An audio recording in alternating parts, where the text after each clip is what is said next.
Students, good morning. This is Karthik Gautam, your English teacher. The chapter 8th of English, the last class we have continued, and it is the last module of the chapter. In that video, we will complete the lesson with the explanation, and on the next term, we will complete the question answer and exercise work. On the first video, you have read about the conditions of Mr. Hamel and the little boy who was going to school, the condition of France. German attacked there and occupied the area. The circumstances of the schools. And on the second video, we have know that school was completely silent. There were no noise, no ring of bells. Hussars, old mayors, ex-postmen were come to join class cause it was the last class of French, and after that only German will teach in the school. The teacher who had been teaching French since 40 years, he had to leave the school the next day, and a new teacher will come on the next day. So the teacher teach the moral values about the French, about France, their country, their fatherland, and the morality about the language and the lessons. Teacher क्या करता है, बच्चों को value समझाता है, आपकी language की, आपकी इंडिपेंडेंसी की. वो लास्ट में आपको क्या करते हैं, उन बच्चों को मोटिवेट करते हैं, ये कहते हुए कि अगर आप अपनी लैंग्वेज भूल जाएंगे तो आप स्लेव बन के रह जाएंगे. और जब तक आपके पास अपनी लैंग्वेज है, आपके पास अपना आइडेंटिफिकेशन है, और जब तक आइडेंटिफिकेशन है तब तक आप क्या कर सकते हैं, जहाँ आप प्रिजन में हैं उस प्रिजन को खोल सकते हैं. Language is the key of prison. और उसके बाद से जब वो छोटा फ्लिंट्स है उसको बुलाते हैं, ठीक है ना, पार्टिसिपल के रूल्स कराने के लिए. तो फ्लिंट्स आता है, ट्राई करता है कि वो बेस्ट अपना परफॉर्म करेगा, but he miss that all, वो सारा का सारा भूल जाता है. और फिर मिस्टर हैमिल उसको भी समझाते हैं कि that is not your fault, your father did not want to teach you, पिता तुम्हारे नहीं चाहते थे कि तुम पढ़ो, वो चाहते थे कि तुम वर्क करो, थोड़ा सा पैसा कमाओ. मैंने भी कई बार क्या किया है, तो मैं प्लांट्स में पानी देने के लिए भेज दिया है, या फिर मैं फ़िशिंग करने के लिए चला गया और तुम्हारी क्लास में छुट्टी कर दी. तो उन्होंने क्या किया, किसी एक को ब्लेम ना करके सबको ब्लेम किया कि गलतियां सबकी हैं. आज जब हम फ्रेंच को खो रहे हैं, आज हम जब अपना स्कूल खो रहे हैं, तो हमें इन चीज़ों की वैल्यू समझ में आ रही है. और उसके बाद जब सारे बच्चे पढ़ने लगते हैं, तो आपने देखा था कि प्रॉपर साइलेंट के साथ, सब फुल डेडिकेशन के साथ सारे बच्चे पढ़ रहे थे, ठीक है ना. छोटे बच्चे जो थे वो लाइंस खींच रहे थे, स्क्रैचेस बना रहे थे, स्ट्रेट लाइंस ड्रॉ कर रहे थे, और they are acted this they are learning French. The old Hauser and the ex mayors and postman having primary notebooks and reading the French. जो पुराने लोग थे वो पुरानी बुक्स लिए थे, और शायद वो इसलिए थे क्योंकि वो अपने टीचर को रिस्पेक्ट कर सके जिन्होंने उन्हें एक टाइम पढ़ाया था, क्योंकि अब वो टीचर वहाँ नहीं रहेंगे. तो अब ये चैप्टर 8 का जो सेकंड वीडियो हमने जहाँ ख़त्म किया था, हम वहाँ से स्टार्ट करेंगे. ये बैकग्राउंड इसलिए क्योंकि आप भूल जाएंगे चैप्टर तो फ़्लो ख़राब हो जाता है. जब तक आपको चैप्टर का फ़्लो याद नहीं रहेगा, आपको बैकग्राउंड याद नहीं रहेगा, तो फिर वो चैप्टर रीडिंग में इंटरेस्ट नहीं रह जाता है. From time to time when I raised my eyes from my paper, I saw Master Hamill sitting still in his chair and staring at the object about him as if he wished to carry away in his glance the whole of his little schoolhouse. Think of it.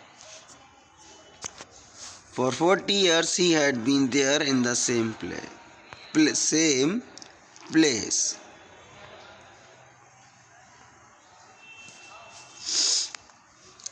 Author क्या बता रहा है, author बता रहा है कि जब वो रूल्स लिख रहा था उसके बाद उन्हें हिस्ट्री का लेसन वो कर रहा था, तो क्या हुआ, जब भी वो अपनी नज़रें ऊपर उठाता था पेपर के, तो वो देखता था कि जो मॉन्सियर हैमेल है, मॉन्सियर क्या है यहाँ पे, मॉन्सियर और मैडम, जो आप लोग मैडम बोलते हैं, तो मॉन्सियर वहाँ रिस्पेक्टेड वर्ड होता था और मैडम वहाँ रिस्पेक्टेड वर्ड होता था लेडीज़ के लिए, जैसे अपन लोग सर बोलते हैं तो उस तरह से मॉन्सियर होता है।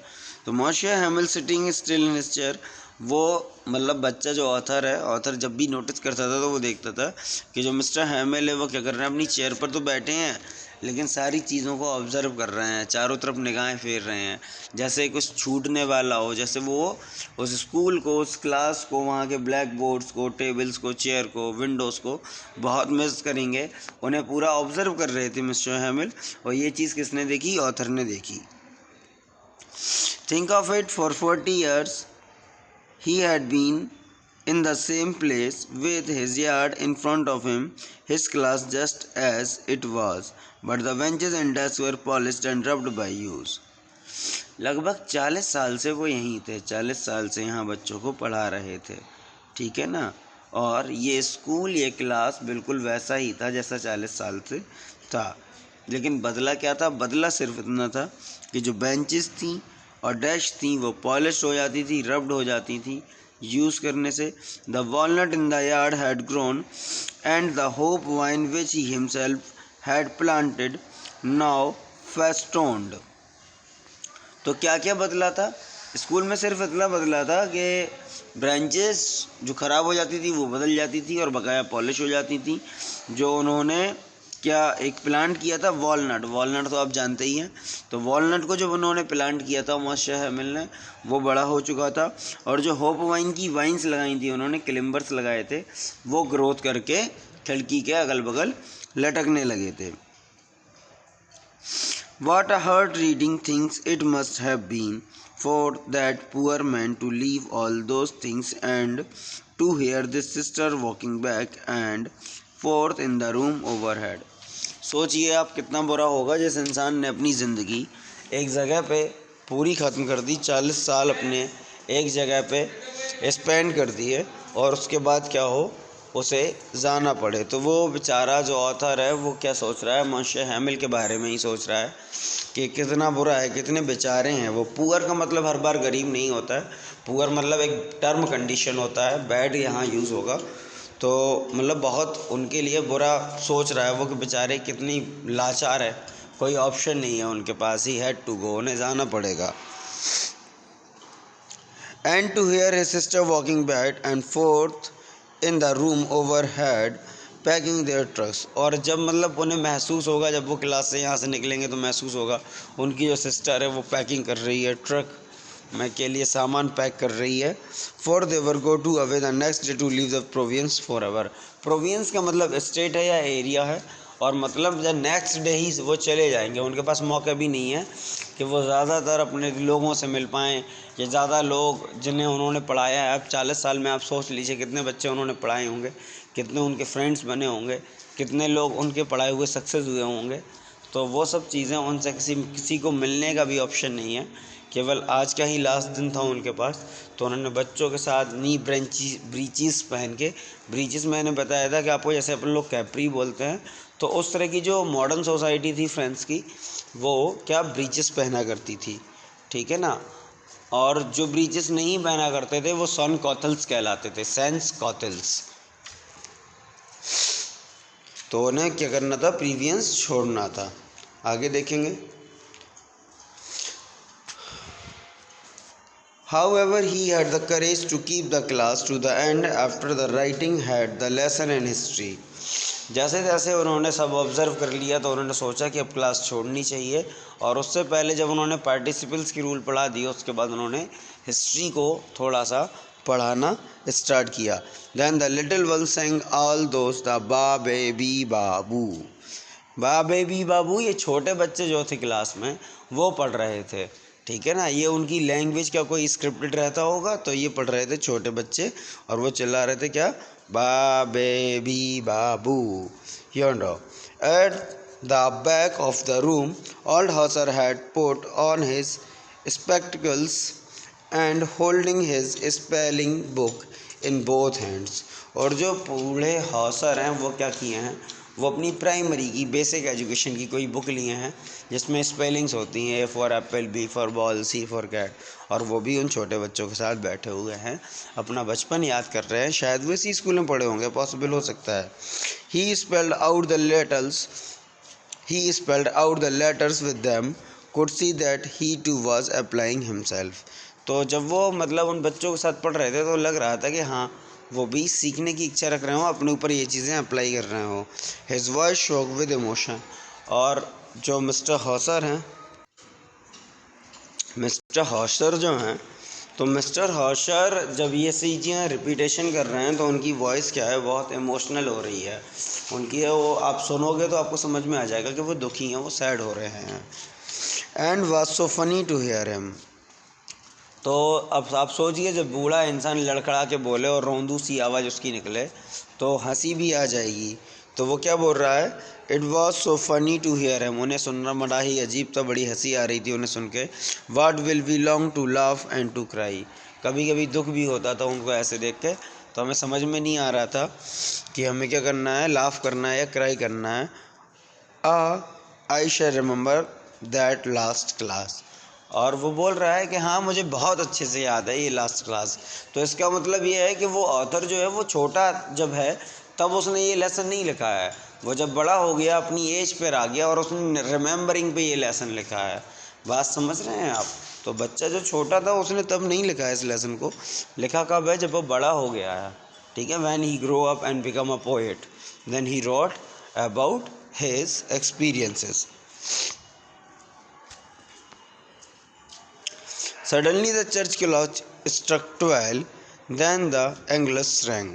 और तभी क्या हुआ, चर्च की जो घंटी थी, चर्च की घंटी बजी ठीक 12 बजे, और उसके बाद हुआ एंजलस रैंग का मतलब होता है प्रेयर की घंटी। तो फिर उसके बाद प्रेयर की घंटी बजती है। At the same moment the bugles of the Persian returning from drill blared under our window. और उसी टाइम पे जो पर्शियन थे जो ड्रिल करके लौट रहे थे वो हमें अपनी विंडोज से दिखाई दिए। Monsieur Hamel rose pale as death from his chair, never had he seemed to me so tall. Monsieur Hamel उठे, लेकिन उठे तो इस तरह से नहीं उठे वो चेयर से जैसे लग रहे हों कि वो बात करना चाहते हो। मतलब एक इंसान जो डिप्रेशन में हो, जो कहीं फोकस नहीं हो उसका बच्चों पे, ठीक है, पेल एज डेथ, उतने ही निठुर खड़े थे वो जैसे एक मरा हुआ इंसान होता है। ठीक है ना। तो उनके मतलब कोई मूवमेंट नहीं था, उनकी बॉडी में कोई एक्सप्रेशन नहीं था जब वो खड़े हुए। और जब वो मैंने उन्हें बहुत फोकस करके देखा तो मुझे पहली बार शायद ऐसा लग रहा था कि मिस्टर हैमिल इतने लंबे भी हैं, वरना वो बहुत नाटे नाटे लगते थे। माई फ्रेंड्स ही सेड, उन्होंने सिर्फ इतना कहा मेरे दोस्तों, और वो रुक गए, अटक गए। अब उनका बोलने का मन ही नहीं है। माई फ्रेंड्स आए, मेरे दोस्तों मैं, बस इतने के बाद वो बोले ही नहीं। अब बोले क्यों नहीं, शायद वो मतलब एक बहुत बुरी कंडीशन में होता है इंसान जब उसकी लाइफ की सारे एक्सपीरियंस एक ही जगह पर पॉइंटेड हो और उसे वो जगह बिना अपनी मर्ज़ी के छोड़नी पड़े। ठीक है ना। But sometimes something suffocated him, कोई चीज़ उन्हें अंदर से रोक रही थी। He could not finish the sentence, उन्होंने जो बात बोलनी थी वो उन्होंने पूरी नहीं कर पाई। Thereupon he turn to the blackboard, took piece of chalk and bringing on with all his might, he wrote the largest letter code Vive la France। आगे क्या हुआ, उन्होंने वो उठे ब्लैक बोर्ड की तरफ, चौक उठाई, जितने बड़े बड़े कैपिटल लेटर्स में जितनी ताकत से वो चौक को घिस सकते थे उतनी ताकत से उन्होंने चौक को घिसा और बड़े बड़े लेटर्स में क्या लिखा, विवे ला फ्रांस। विवे ला France mean live long France, या फ्रांस हमारा ज़िंदा रहे, फ्रांस हमारे भी। अब आप समझिए कंट्री कैसे ज़िंदा रहेगा। तो कंट्री क्या होता है, कोई भी कंट्री जो होता है वो एरिया से कंट्री नहीं होता है, वो उनके पॉपुलेशन के कंट्री मैन से कंट्री होता है। ठीक है। जैसे फ्रांस का, जब आप फ्रांस को आप अच्छे से पढ़ोगे तो आपको पता चलेगा कि फ्रांस के जो राजा थे उनको ही फ्रांस के लोगों ने डेथ सेंटेंस दे दिया था। अब सोचिए, आप राजा को, मतलब राजा को फांसी देना कितना कोई आसान काम है, नहीं है। तो क्योंकि फ्रांस के लिए जो कंट्री है, जो फ्रांस है, वो फ्रांस के लोग हैं, फ्रांस का राजा या फ्रांस का एरिया नहीं है। तो इसलिए वो बोल रहे हैं कि हमारा जो फ्रांस है वो क्या होना चाहिए, लिव लॉन्ग होना चाहिए, वो हमारे बीच ज़िंदा रहना चाहिए। Then he stood there with his head resting against the wall. फिर वो उठे, अपने आप को वॉल के अगेंस्ट खड़े हुए, दीवार के सामने से, and without speaking he mention to us with his hand that is all go. और बिना ही कुछ बोले उन्होंने इशारा किया कि हाँ आज की क्लास ख़त्म हो गई है और आप लोग जा सकते हो। और इस तरह से क्या हुआ, ऑथर का जो लास्ट लेसन था वो ख़त्म हो गया। आखिरी जितना भी उसने सीख पाया, उसके बाद उसने फ्रेंच को एक टाइम बाद सीखा होगा जब वो अपनी एज पे होगा, मतलब वो अपनी किस पे होगा, मैच्योरिटी की एज पे होगा। तो ये एक्चुअली 1871 1872 की बात है, जब क्या हुआ था, जर्मन एम्पायर का क्या हो गया था, यूनिफिकेशन हो गया था जर्मन्स का। ठीक है ना, जिनको आप हिटलर आप जानते हो, तो हिटलर का राइज नहीं हुआ था। ठीक, हिटलर से पहले जो यूनिफिकेशन था उससे पहले जर्मनी छोटे छोटे पार्ट में डिवाइडेड था। तो उन्होंने अटैक किया था कहाँ पे, फ्रांस पे। और फ्रांस पे अटैक करके फ्रांस के ये 2 शहर उन्होंने जीत लिए थे और वहाँ अपनी मर्जी चलाना स्टार्ट कर दिया था। तो उस टाइम की ये स्टोरी है।